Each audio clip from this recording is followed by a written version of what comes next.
좋은 아침입니다. 히브리서 13장 14절에서 19절 말씀 보도록 하겠습니다. 14절 우리가 여기에는 영구한 도성이 없으므로 장차 올 것을 찾나니. 자, 신자에게 영문 안의 삶이 아니라 영문 밖의 삶을 살라고 격려했습니다. 현실에 안주하는 대신에 이 위험을 감수하고 자기 부인의 삶으로 나아가라고 격려했습니다. 그 이유가 무엇인지 방금 읽었던 14절이 밝히고 있는데요. 그 이유는 이 세상은 우리가 영주할 고향이 아니기 때문에 그렇습니다. 여러분, 많은 사람들이 지금도 예수를 믿지만 예수님을 믿고 영문 안, 곧 현세에서의 평안, 번영만을 추구하고 있습니다. 하지만 여러분, 정말 예수 그리스도를 믿는다고 하면 이 현세에서 벗어날 수 있어야 합니다. 자기 부인을 통해서 영문 밖으로 나아갈 수 있어야 합니다. 왜냐고 하면 우리가 지금 거주하고 발딛고 있는 이 세상이 영주할 영원한 도성이 아닙니다.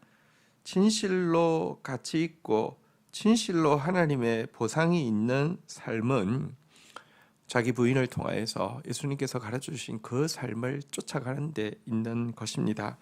그래서 우리는 참된 가치를 위해서 없어지고 사라질 것들을 희생할 수 있는 삶, 영문 밖의 삶으로 과감히 도전하는 사람이 되어야 하는 것입니다. 자, 15절부터 보겠습니다. 그러므로 우리는 예수로 말미암아 항상 찬송의 제사를 하나님께 드리자. 이는 그 이름을 증언하는 입술의 열매니라. 16절 오직 선을 행함과 서로 나눠주기를 잊지 말라. 하나님은 이 같은 제사를 기뻐하시느니라. 자, 그렇다고 하면 영문 밖으로 나가는 삶은 무엇일까요?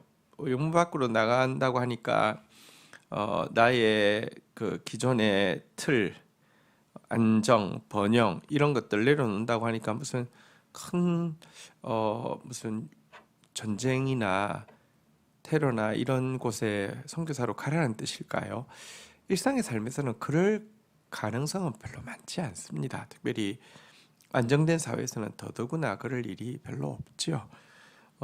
실제 영문 밖의 삶이란 무엇이냐? 읽었던 15절, 16절은 두 가지를 제시하고 있는데요. 첫 번째는 언제든지 예수 그리스도로 말미암아 항상 찬송의 제사를 드리는 삶을 영문 밖의 삶이라고 이야기합니다. 현실이 중요한 사람은 어떤 때는 현실 때문에 찬양할 수 있지만 어떤 때는 현실 때문에 염려하거나 현실 때문에 하나님 앞에 불평할 수 있을 것입니다. 그러나 영문 밖의 삶을 사는 사람에게, 이미 현실을 벗어난 사람에게는 예수 그리스도로 말미암아 언제나 감사하는 것이 가능합니다. 이것이 바로 여러분 그 어떤 틀을 벗어난 사람인 것입니다. 이것이 바로 리그가 다른 사람의 삶인 것입니다. 예수 그리스도를 믿는 사람들은요, 언제든지 항상 예수 그리스도로 말미암아 찬양할 수 있는 삶을 살 수 있습니다. 또 한 가지는 항상 선을 행하고 나눠주기에 힘쓰는 삶을 사는 것입니다. 나만을 위해서 개인주의 또 이기주의로 살아가고 배타적으로 내 구원을 즐기고 있는 사람이 아니라 영문 밖으로 나아가는 사람은 그곳에서 소외되고 버림받은 많은 영혼들을 만나게 되고 그들을 위해서 내가 해야 될 일이 참 많다는 것을 알게 됩니다. 그래야 해서 자연스럽게 선을 행하는 것, 나눠주는 것이 삶의 모습이 되어질 수밖에 없는 것입니다. 이것이 바로 오늘 안정된 사회 속에서 살아가는 우리에게 요구하시는 영문 밖의 삶인 것입니다. 17절입니다. 너희를 인도하는 자들에게 순종하고 복종하라. 그들은 너희의 영혼을 위하여 경성하기를 자신들이 청산할 자인 것 같이 하느니라.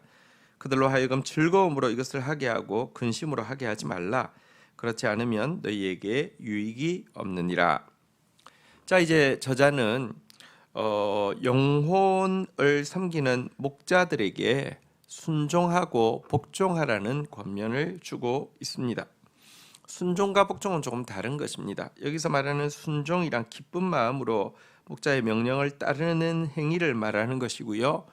복종이란 예를 들어 정당한 이견을 가질 수 있습니다. 그래서 행동으로는 안 따라야 될 때가 있습니다. 그리고 행동으로 안 따라야 될 때 안 따르는 거 잘하는 것입니다. 하지만 그럼에도 불구하고 태도에서는 존중하는 태도를 버리지 않는 것을 복종이라고 합니다. 우리가 바른 명령 앞에서는 당연히 순종해야 하고요. 영적 지도자가 잘못된 명령을 내릴 때에는 그것을 거절할 수 있어야 합니다. 그렇지만 그럼에도 불구하고 권위자이기 때문에 존중하는 태도를 놓지 않아야 합니다. 다윗을 한번 생각해 보십시오. 사울의 바른 명령에 대해서는 100% 순종했고요. 잘못된 명령들에 대해서는요 따르지 않았습니다. 그렇지만 끝까지 하나님이 세우신 권위자로서 존중하는 태도는 버리지 않았습니다. 이것이 바로 복종의 자세입니다. 어쨌든 순종하고 복종하라라고 이야기하고는요 왜 그러해야 하는지에 대해서 이유를 몇 가지 제시하고 있습니다. 첫 번째는 목자는 양떼를 돌보기 위해서 밤을 지새우는 것처럼 영적인 목자 역시 영혼을 돌아보는 수고를 하고 있는 사람이기 때문에 그렇습니다. 여러분 대다수의 선한 목자들은 영혼들을 위하여서 밤낮 경성하는 일을 합니다. 그러하니 순종하고 복종하는 것 참 아름다운 일입니다. 두 번째 이유가 있습니다. 참된 영적 목자들은요 장차 하나님 앞에서 자기가 맡은 영혼들에 대해서 하나님 앞에서 정산할 것이고 심판받을 사람들입니다. 회개할 사람들입니다. 낱낱이 보고하고 하나님 앞에서 상급을 받을 수도 있고 책망을 받을 수도 있고 심지어 심판을 받을 수도 있는 사람들입니다. 그러한 자들이기에 그들에게 순종하고 복종해야 된다라고 이야기하고 있고요. 세 번째는 특별히 그들이 즐거운 마음으로 목양할 수 있도록 돕게 하기 위함이다라고 이야기하고 있습니다. 여러분 영적 지도자가 근심하면서도 목양의 책무를 감당할 수 있고 정말 사랑이 우러나서도 감당할 수 있습니다. 때때로 영적 지도자 역시 인간이기에 여러분 근심하면서도 또 좀 뭐랄까요 마음에 이렇게 달갑지 않더라도 양을 사랑해야만 하고 양을 위해서 희생해야만 합니다. 그것도 목자에게 필요한 훈련이죠. 그런데 양 입장에서는요 목자가 기쁜 마음으로 우러나와서 사랑해 주는 거하고 목자가 정말 막 자기를 쳐서 복종시키면서 겨우겨우 마음을 진정시켜서 사랑해 주는 거 여러분 사실은 양에게 복은 목자가 정말 우러나와서 목양하게 하는 것이 양에게 축복이 된다는 사실을 기억하시기를 바랍니다. 여러분들은 어떤 양인지 돌아보시고요. 또 어쨌든 참 하나님 말씀을 전하는 목자 앞에서 순종하든지 복종하든지 하라는 이 권면을 꼭 기억하고 지키시기를 부탁을 드립니다. 자 이제 18절 보도록 하겠습니다. 우리를 위하여 기도하라. 우리가 모든 일에 선하게 행하려 함으로 우리에게 선한 양심이 있는 줄 확신하노니 19절 내가 더 속히 너희에게 돌아가기 위하여 너희가 기도하기를 더욱 원하노라. 자 이제 이브리서 기자는 이분이 누구신지는 아직 정확하게 잘 알지 못합니다. 아볼로라고 하는 사람도 있고요, 바나바라 하는 사람도 있고요, 바울이라는 사람도 있는데 잘 알지 못하지만 어쨌든 이분이 수신자들에게 기도를 부탁하고 있습니다. 우리를 위하여 기도하라라고 이야기하고요. 19절에도 보니까 너희가 기도하기를 더욱 원하노라라고 간절히 기도를 부탁하고 있습니다. 왜 기도를 부탁하는지 상황을 좀 보니까요. 우리가 모든 일에 선을 행하려 함으로 우리에게 선한 양심이 있는 줄 확신하노니, 그러니까 자신에 대해서 이렇게 변명합니다. 우리는 선을 행하고 있고 또 선한 양심을 가지고 있다. 이것에 대해서 나는 당당하게 이야기할 수 있다. 이렇게 이야기하면서 기도를 부탁한다는 점은 어쩌면 이 발신자와 이 편지를 받는 수신자 사이에 어떤 오해와 관계에 좀 갈등이 있음을 보여주고 있습니다.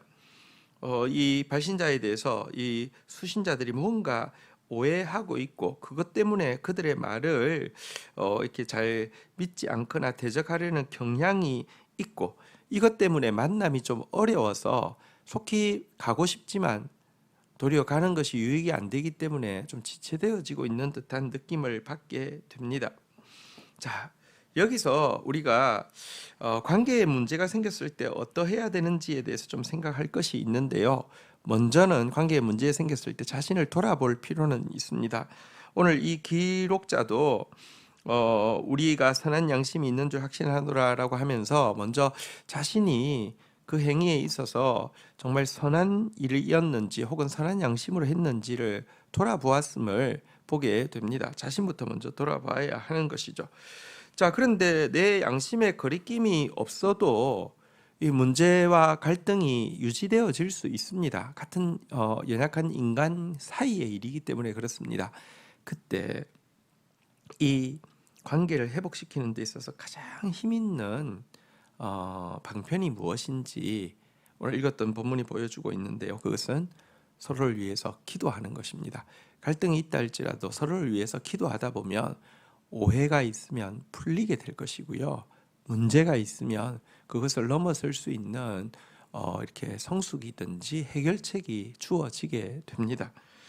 관계를 회복시키는 데 있어서 가장 힘 있는 중재자는 기도입니다. 기도는 사실은 내가 혼자 대화하는 게 아니라 하나님을 놓고 내가 하나님께 이 사람에 대해서 이야기하고 이 사람은 하나님께 나에 대해서 이야기하고 삼각관계가 형성되어 있기 때문에 참된 기도 안에서는 바른 중재가 이루어진다는 것입니다. 오늘 읽었던 말씀 오늘 하루 온종일 묵상하면서 우리 삶 가운데서 또 적용할 수 있기를 축복합니다. 주신 말씀 붙잡고 기도하며 나가도록 하겠습니다. 하나님, 이 세상에서 안락하고 번영하며 평안을 누리는 데 집중하는 삶을 살고는 주님 예수께서 가신 길을 걸어갈 수 없음을 고백합니다. 또 주님 앞에 서게 될 때 당당하고 정말 기쁘게 설 수 없음도 고백하게 됩니다. 영원한 본향을 향해 나아가는 저희들, 하나님 이 영문 안의 삶을 박차고 나아갈 수 있는 은혜를 허락하여 주옵소서.